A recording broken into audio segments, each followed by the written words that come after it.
Dieu dit, puisque j'appelle et que vous résistez.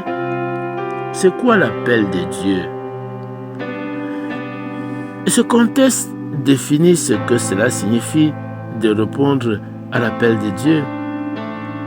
Comme les hommes de Dieu répondent aux responsabilités que Dieu leur a rendues disponibles. C'est quoi résister à l'appel de Dieu?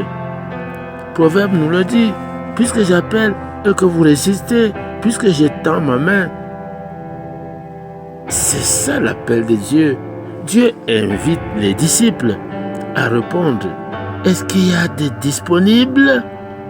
Le verset 25, puisque vous rejetez tous mes conseils et que vous n'aimez pas mes réprimandes. Les conseils de Dieu sont premièrement donnés par sa parole écrite. Il est écrit. Jésus-Christ a poussé son intelligence afin de marcher avec succès en tant que fils parfait de Dieu.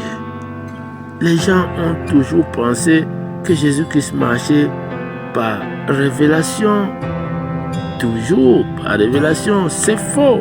Il a étudié fondamentalement tout ce qui était écrit et il a appris à se discipliner.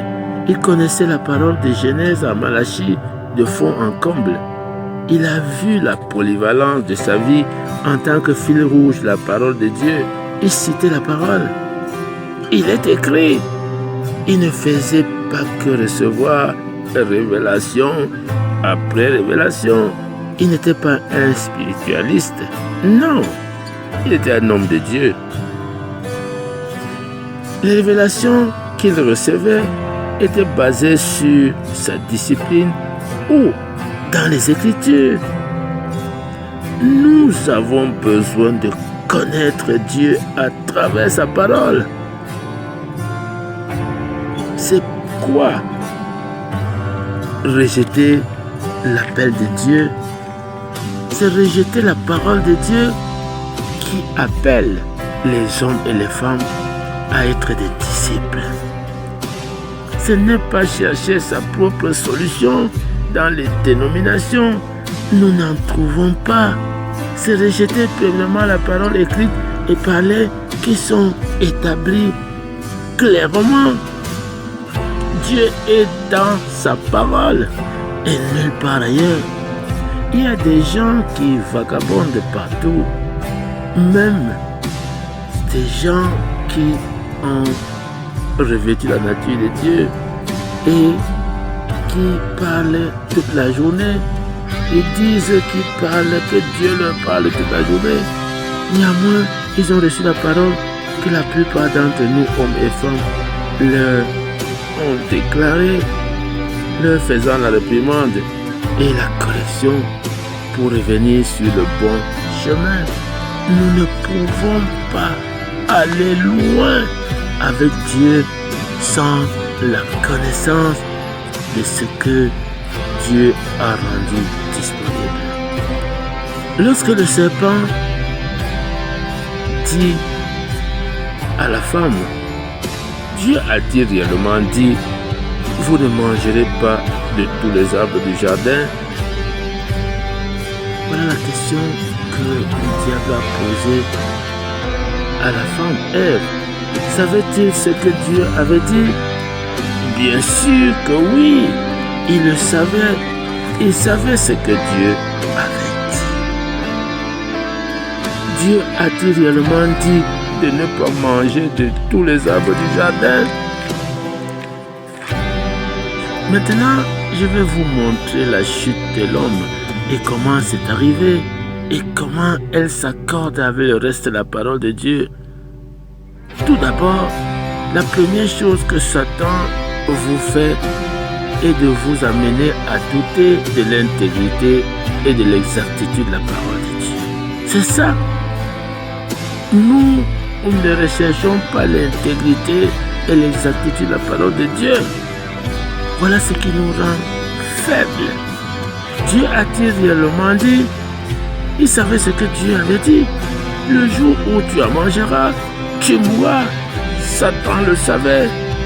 Vous voyez, il a logé un doute dans la tête d'Ève. Il commence avec les gens en leur faisant douter de l'intégrité et de l'exactitude de la parole de Dieu. Il n'arrive pas tout de suite dans toute sa nature vicieuse, non, mais il se fait déguiser. Il se déguise en ange de lumière, parce qu'une fois, il était Lucifer. Puis, nous avons le prochain verset. La femme répondit au serpent, voici la prochaine étape dans la descente.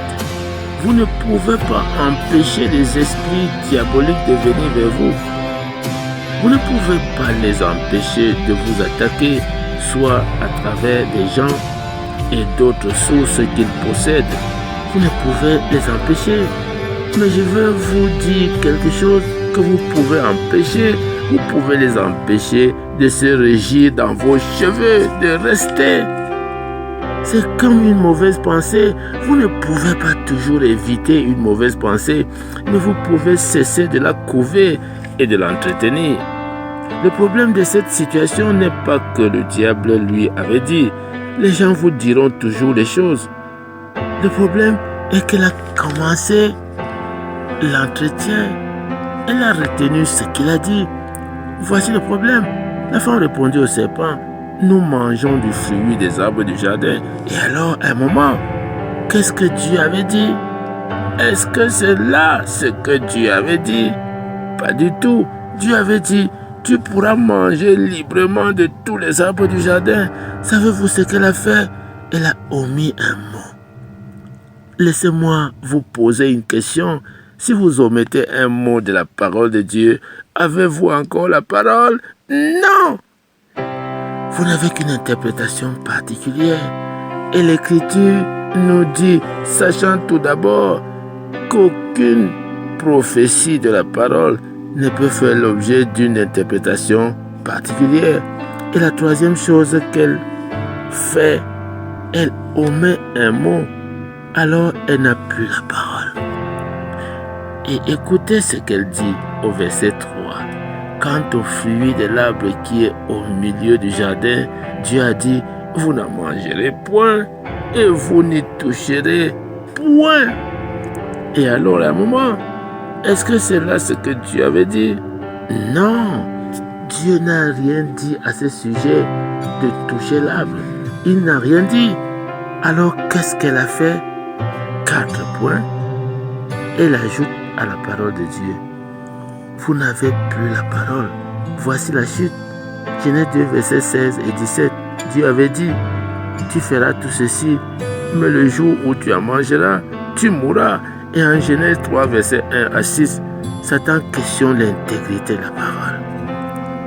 Voici la première chose que Satan réussit à faire. Dieu a-t-il réellement dit? La réponse de la femme était qu'elle a considéré. Elle a répondu en considérant. 2.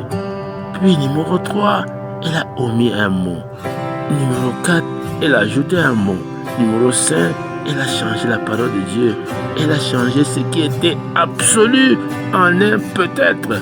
Incroyable. Le sommet de la descente. Jusqu'à ce jour, chaque fois que Satan veut attaquer les hommes et les femmes de Dieu, il passe toujours par ces procédés. Regardez, Dieu avait dit, tu mourras. Satan a dit, vous ne mourrez point. Il faut que quelqu'un soit menteur. Soit Dieu était menteur ou Satan était menteur. La parole dit que Dieu n'est pas un homme pour mentir.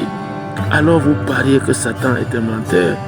Il ne vient que pour dérober, égorger et détruire.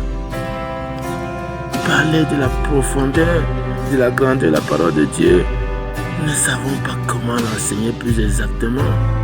Cette parole est tellement grande, tellement exacte.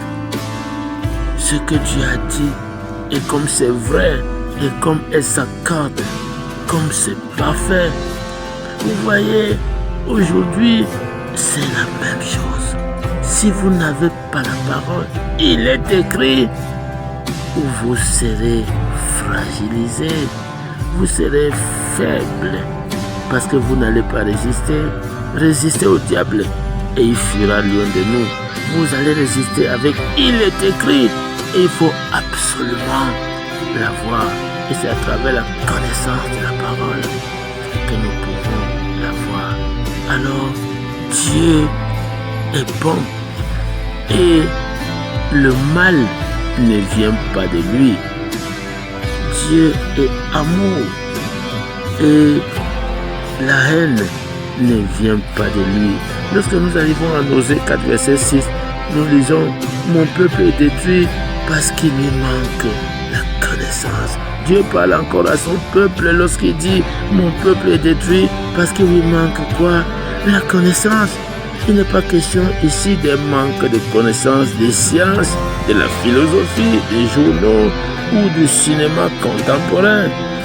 Non, si de nos jours encore, le peuple de Dieu est détruit, il n'y a qu'une raison, un manque de connaissance de la parole de Dieu. Et ce manque de connaissance de l'intégrité, de la grandeur de la parole de Dieu, notamment que la parole de Dieu est révélée, et la volonté de Dieu est la raison pour laquelle son peuple est en voie de destruction. Mais c'est disponible pour vous de connaître la vérité par la grâce de Dieu. Que Dieu vous bénisse abondamment. Au nom de Jésus-Christ. Amen.